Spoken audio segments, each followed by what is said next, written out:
মালাকুল মউত বলবে, আল্লাহ আপনার কথা মতো মানুষগুলো শেষ, জিনগুলো শেষ, ইবলিস শেষ, আমার বাকি 3 ভাই ইসরাফিল, মিকাইল, জিব্রাইলও শেষ, শুধু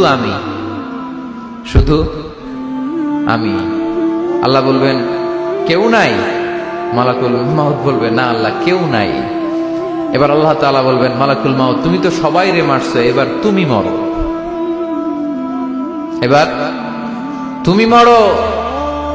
তুমি মরো। শোনার সাথে সাথে মালাকুল মউতের কাঁপুনি ছুটে যাবে, খিঁচুনি এসে যাবে ভয়ে।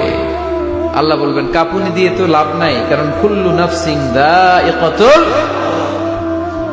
রব্বুল আলামিন বলবেন মালাকুল মউত কেঁদো না, এটাই দুনিয়ার বিধান, আমি আল্লাহর দেয়া বিধান, এটাই জন্মালেই মরতে হয়। যাও, জান্নাত জাহান্নামের মাঝখানে একটা জায়গা আছে, জায়গাটার নাম হলো আরাফ।